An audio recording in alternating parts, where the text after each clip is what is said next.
Bonjour Nash. C'est comment Béré? Bienvenue au micro de Bérénice. Je suis Angèle, merci. Je suis ravie de te recevoir aujourd'hui. On dit quoi? La fois, c'est tu vois. Voilà. Ok. Je vais commencer par présenter un peu ton parcours. Tu es donc une artiste rappeuse. On te connaît aussi sous le nom de la Go Krakra du Jassa. Ton style, c'est le rap Nushi. Tu es d'ailleurs une pionnière dans ce genre-là. Tu as démarré le rap en 96. Ça commence à faire vieux. Tu as commencé à te produire sur scène et tu t'es démarqué par ton style, tes textes en Nushi justement. Durant une de tes prestations au Pougon, tu as été repéré par Bonnie du groupe RAS et le rappeur français Joey Star, qui ont décidé de te donner un coup de pouce, et c'est comme ça que tu as apparu en 2001 sur la compilation Enjaillement de Bonnie, avec le titre Première Janju, qui était une reprise de Premier Gaou des Magic System. Ensuite, les choses se sont très vite enchaînées pour toi. Tu as enchaîné avec des tournées, tu as créé un collectif de hip-hop qui s'appelait Gboi Yo Yo Yo Yo. J'espère que je le dis bien. Yo Yo Yo. Yo Yo Yo, Voilà. ok. Rassemblant des artistes autour d'un appel à la paix en Côte d'Ivoire avec l'album Y'a quoi même. Ton premier album solo, Zie Deja, est sorti en 2008. Tu as collaboré avec de grands artistes comme Papa Wemba, Nathalie Makoma. Tu as créé ton propre label, 2N Prod, en 2012. En 2014, tu as sorti un deuxième album, Gay Dangué. Tu sors en 2016 ton maxi-single On va se laisser. Et depuis, tu t'es un petit peu retiré de la vie médiatique, on te voit un peu moins.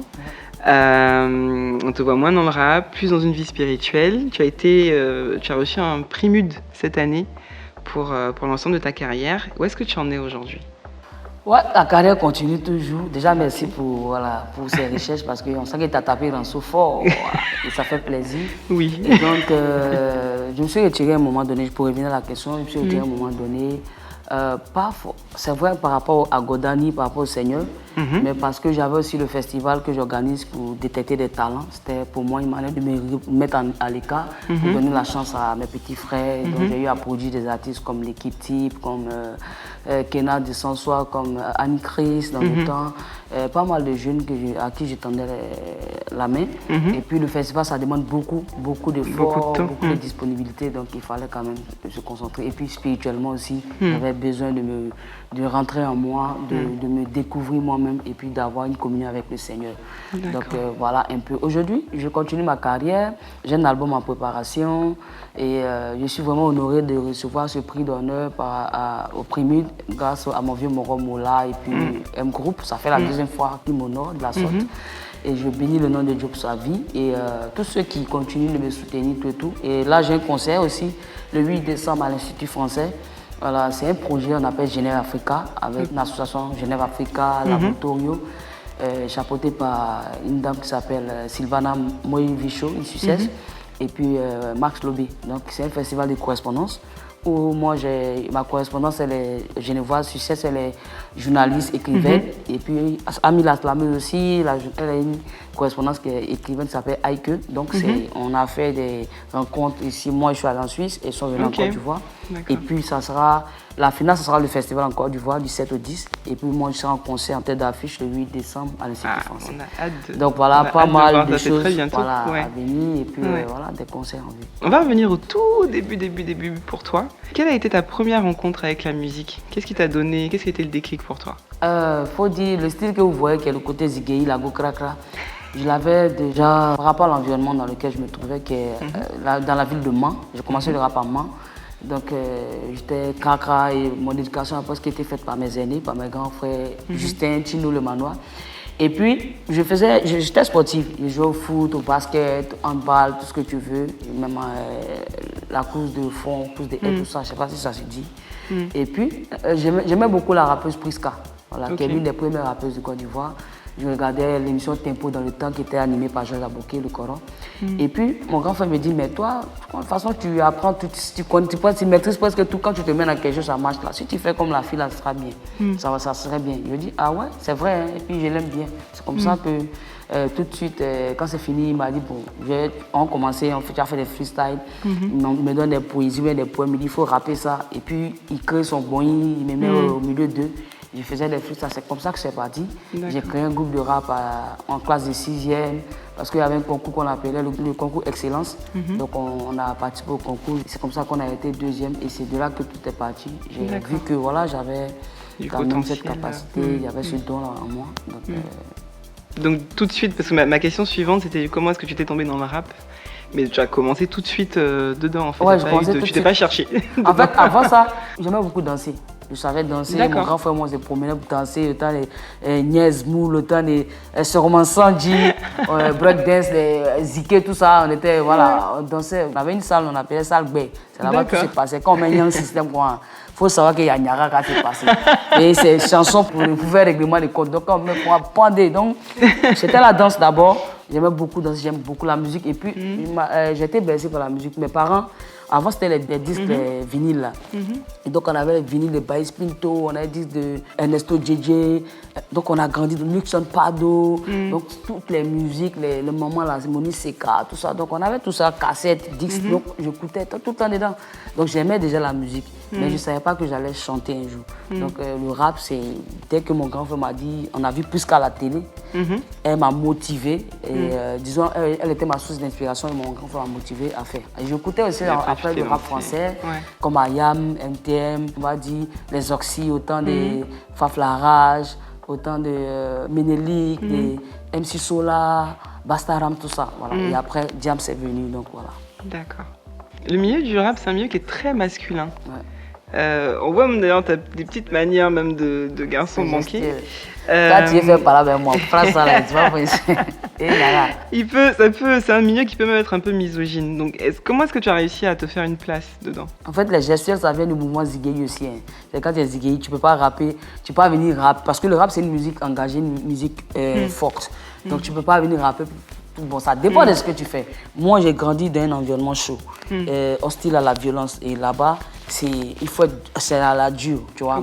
Comme j'ai dit, quand je sors, mais le quartier, il fallait toujours défendre la famille. C'est-à-dire, si on t'a frappé, quand tu arrives à la maison, mon grand frère il me dit, mais toi, tu as gâté le nom de la famille, tu ne peux pas faire ça, tu ne peux pas prendre des fêtes. Donc, il crée 2 jours à la maison, et puis moi-même, il me fabrique d'abord, mais il n'y aura bien en plus. Donc, tu vois, il ne considère même pas que c'est une fille, tu vois. Donc, quand tu sors de là-bas, tu es formé. Il me dit, tu es obligé d'être dans les poteaux parce que quand je joue au ballon, il faut que tu sois dans les poteaux. Quand il porte les jupes, il doit mettre en bas un vrai chocoto. Parce que, attends, quand la jupe se soulève, tu imagines, c'est un 11e général. Donc, tu es obligé d'avoir un chocoto en bas. Donc, au fur et à mesure, tu vois que tu laisses les jupes, les robes au profit des. Parce qu'il y a la bagarre, tu joues au beat, tu joues au basket. Donc, je perds les habitudes féminines, si tu veux, si je peux m'exprimer ainsi. Et donc, c'est un milieu qui est bondé, ou bien on va dire qui est dominé par les hommes. Mais moi, je me dis, j'aime me démarquer. C'est vrai qu'on dit c'est pour les hommes, mais la femme aussi a un don en elle, a un talent. Voilà, moi, je peux rapper aussi comme les hommes, ou plus que des hommes, mieux que certains hommes. Donc, pourquoi ne pas m'imposer dans ce milieu d'hommes-là? Si j'ai réussi à m'imposer, je peux m'imposer partout. Donc, c'est comme ça, c'est un peu ma mentalité, ma vision. Et ma mère aussi, disons, était ma source de motivation parce que c'était une guerrière, c'était une battante, c'était une bosseuse. Donc, quand je regarde ça, je dis, tiens, je ne vais pas baisser les bras. Donc, pour rebondir sur ce que tu viens de me dire, le milieu du rap, il y a toujours très peu de femmes dans ce milieu-là, que ce soit ailleurs ou même ici. Qu'est-ce que tu penses de ça? Qu'est-ce qui pourrait changer les choses là-dedans? Moi, je pense qu'aujourd'hui, quand même, il y a une amélioration. Les go, on joue en tas, et dans le mouvement, les petites sœurs comme Oprah, ma fille chérie, tu as Annie Chris, tu as Andy S, tu as la petite Mala, il y a celle qui est en France là aussi. J'oublie un peu son nom. Mosti, elles sont nombreuses quand même. Drea, à se battre pour s'imposer. Et dans le temps, dans le festival, j'avais initié hip-hop au féminin. Donc ces jeunes filles, là, Annie Chris, Venez, c'était pas mal, CK, tout ça, j'étais là. C'était des petites, Fabio Al à qui je tendais la pêche. Aujourd'hui, je les vois nombreuses dans le milieu, mais c'est chaque chose en son temps. Et c'est pas facile de s'imposer, comme on a si bien dit. Dans le temps, c'était plus qu'un mois. Après, les vieilles mères, si c'était Val, Naomi, tout ça, c'était nous qui représentions un peu le mouvement. Aujourd'hui, il y a quand même plus d'ouverture, tu vois, les choses sont un peu plus ramollies ou plus simples. Et ça fait que c'est facile. Il y a Internet aujourd'hui pour se faire connaître. Dans le temps, c'était compliqué. Et tu sais, les gens ont une manière de stigmatiser la femme. C'est dans la cuisine, elle ne doit pas faire de rap, elle ne doit pas se mettre dans ce milieu. Bien, quand tu es go, tu viens, on veut t'appuyer pour tes sutras, tu vois. Donc, c'est pas facile. Et donc, aujourd'hui, moi, je pense qu'il y a quand même de l'évolution et ça va venir, voilà. Surtout qu'il y a pas mal d'ouverture maintenant. Le rap a réussi à s'imposer. C'est déjà à apprécier. Et puis, c'est notre combat. On se bat pour qu'il ait la relève aussi, que les petites soeurs fassent du rap, mais quand même du rap, qu'elle soit différente de ce qu'on constate. Voilà. Ils ne sont pas obligés de faire les choses comme les autres. Voilà, il faut faire différemment. On va parler un peu de musique. Tu disais tout à l'heure que tu étais une grande fan de musique. Pour moi, les musiciens, c'est un peu des fans.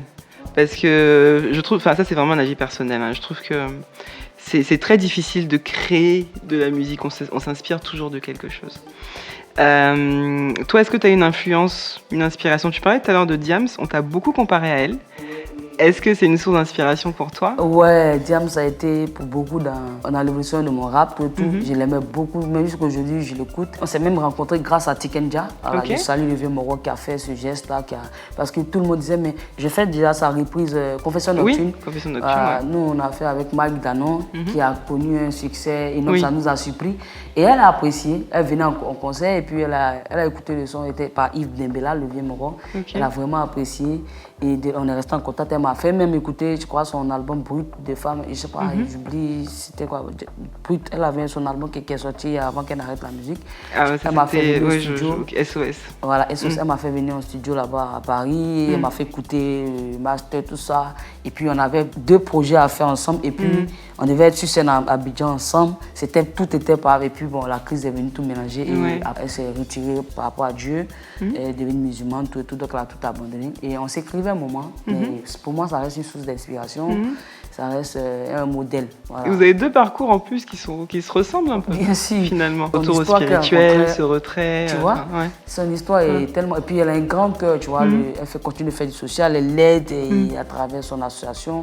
C'est vraiment quelqu'un qui m'a marqué dans ma carrière. Il y a le père Boni RAS aussi, voilà, qui est mon mentor, qui m'a déniché jusqu'aujourd'hui, je lui suis reconnaissante. Et puis, il était aussi, la compilation l'a produit avec Kesdo, paix à son âme, un grand frère du groupe Les Refrains à Paris qui est décédé. Et puis 2 autres qui étaient mes managers, qui m'ont vraiment aidé, qui sont décédés encore. C'était des moments pas faciles. Et cette année, j'ai perdu JC Bada qui a pris ma main. Autant on a trimé partout, on a traîné.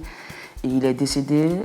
Mathias Nagy, qui était mon manager suisse, aussi qui travaille à l'ambassade de Suisse ici, qui est décédé l'an dernier. Donc c'est des personnes qui ont contribué. Il y a aussi papa François Cognan, personnel, qui m'ont vraiment aidé. Donc, dans la musique, il y a Diams, il y a Boni, il y a Mewe, il y a Moni Seka, parce que je suis une grande fan de Zouk. D'accord. Voilà, c'est un contraste, mais moi j'écoute vraiment la musique dans sa diversité. J'écoute aussi Alpha Blondy, pas mal de personnes, mais il y a des musiques qui me parlent. Et là, je suis beaucoup gospel maintenant. J'aime beaucoup KS Bloom, j'aime beaucoup Morija. Iron le rappeur, Yaziel, Jonathan Gambella, j'écoute aussi Drulo, puis le Psalmiste. Voilà, j'écoute des gens, moi je fouille en fait. Voilà, des gens à qui même tu penses même pas, je les écoute. Voilà. Soumil aussi a été mon inspiration. Grand chanteur. On a dit tout à l'heure que tu t'es retiré un petit peu de la vie médiatique, en tout cas du strass et des paillettes, on va dire ça comme ça. Depuis quelques années déjà, tu es plus concentré sur une vie spirituelle, un peu loin des projecteurs. Pourquoi ce choix? C'est le Seigneur qui m'a choisi. Tu sais, on rencontre le Seigneur différemment. Chacun par rapport à une certaine situation. Et moi, à la base, j'aime le Seigneur. À la base, nos parents sont catholiques, on partait à l'église, mais on était enfants, on partait parce qu'il fallait partir. C'est une obligation familiale, quoi. Et après, j'ai fait mon expérience personnelle par rapport à certaines églises, j'étais un peu débat, donc je me suis retiré. Parce que le truc, c'est que je cherchais un endroit où on n'allait pas me juger, on allait me laisser venir comme je suis, et puis le Seigneur allait faire son travail. Je ne voulais plus aller à l'église, quand on me parle des pasteurs, ça ne m'intéressait pas. En 2012, j'étais fatigué, j'étais chargé. Comme la parole le dit dans Matthieu 11, 28, venez à moi, vous tous qui êtes fatigués et chargés, et je vous donnerai du repos. Et j'ai vraiment eu un endroit où je peux reposer ma tête, je peux déposer mes fardeaux au pied du Seigneur, qui est Ministère International Repos.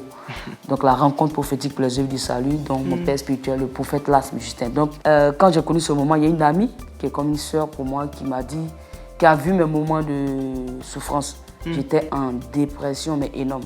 Et c'était à la suite de la 2e édition de mon festival hip-hop en Germain. D'accord. Où j'ai connu un Gaïa Poto. C'est-à-dire, je travaille avec des gens qui sont dans l'organisation, mais qui me combattaient.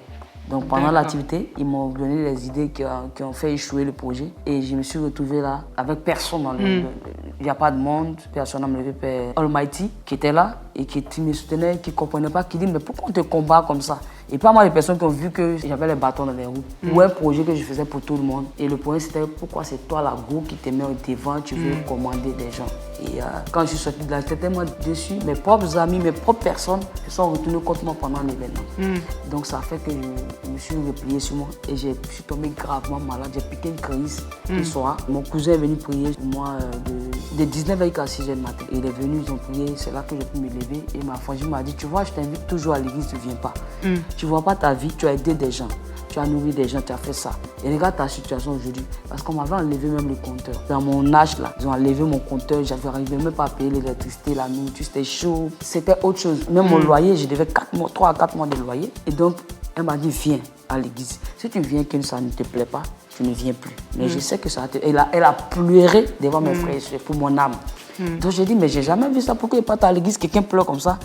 J'ai dit, ok, allons. Le jour là, quand l'homme de Dieu prêchait, je me suis retrouvé dans les paroles.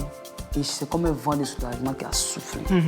Et c'est comme un poids qui a quitté. J'ai pleuré de toutes mes forces. Et c'était comme une délivrance. Et depuis lors, je n'ai pas quitté la maison du Seigneur aujourd'hui. Et il ne m'a pas jugé, il ne m'a pas dit pourquoi tu portes pantalon, pourquoi tu fais.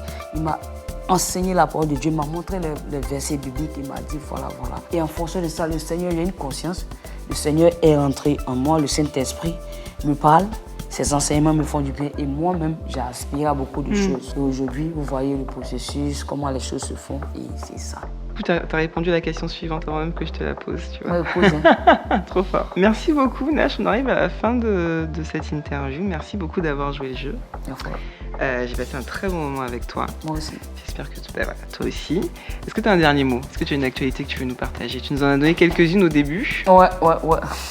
Tu as parlé de ton concert. Ouais, je vais dire merci au micro de Bérénice, à toi, Patrick et Edouard, qui me tend cette pêche, qui me permet de m'exprimer, à toutes ces personnes qui ne cessent de me soutenir, de prier pour moi. Merci à mon entourage, à ma famille, surtout à ma fille Lovana Pilox qui fait un gros travail dans ma vie, que le Seigneur utilise énormément, mon père spirituel pour faire classe putain. Ma petite soeur Sonia Prisca, en tout cas tout mon boy et mon staff de Zen Prod, mon ONG Sciençon. J'ai des personnes formidables autour de moi, ma mère aussi adoptive, maman Mireille de Genève.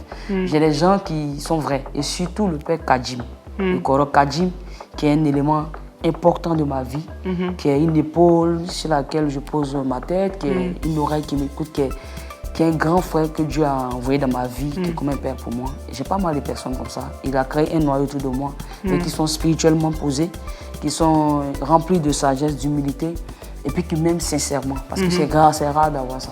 Et mon Dieu m'a fait la grâce, après toute cette déception, il a amené des gens, des anges autour de moi. Je veux bénir le nom de Dieu pour la vie. Tout ce que j'ai oublié, que Dieu vous bénisse, vous reconnaîtrez. Et puis rendez-vous le 8 décembre à l'Institut français pour mon concert live avec mes musiciens. Ceux qui ne m'ont jamais vu en live, vous allez voir, vous allez savoir ce que c'est que le live de Nash. Et puis voilà, pour tous mes, je sais pas, il faut donner mes réseaux sociaux. Oui, j'ai donné à la fin. On met tous les liens. Voilà, donc vous pouvez me suivre sur les réseaux sociaux, Nash Nouchi, Facebook, Nash Nouchi Instagram, et puis Oman Nash sur TikTok. Et puis voilà, on s'écrit bientôt. Gardez l'écoute. Big up aussi à Ghost Studio qui fait un travail extraordinaire. Côté photos, vous voyez l'image, c'est top avec Lova. Donc je vais bénir notre Dieu pour ces personnes. Et puis vous dire que gardez le coup, soyez fort, gardez la foi. Ce monde tout est éphémère et on le dit, c'est sincère. Voilà. À mes petits frères, gardez la tête sur les épaules. Le succès n'est pas éternel. Voilà. Chacun a son temps. Donc c'est la constance, se maintenir qui est important. Parce que sortir un son boosté, c'est bon. Mais après ça, il y a la dépression si tu ne fais pas attention. Parce que les diamants que tu vois, c'est des gens qui vont te bouillir. Mais le jus sera dans le rabat, ils ne seront pas là. Que Godani soit votre traceur. C'est un régal. Et puis à bientôt pour le Lexique Music. Merci beaucoup, Nash. Merci beaucoup. Merci beaucoup à vous qui nous regardez. Donc Nash a déjà dit tous ses réseaux sociaux. Donc vous mettrez les liens dans la barre d'infos. Et puis vous nous retrouvez tous les vendredis soirs avec un nouvel invité. En attendant, vous pouvez liker, commenter, partager et on se retrouve la semaine prochaine pour un nouveau micro.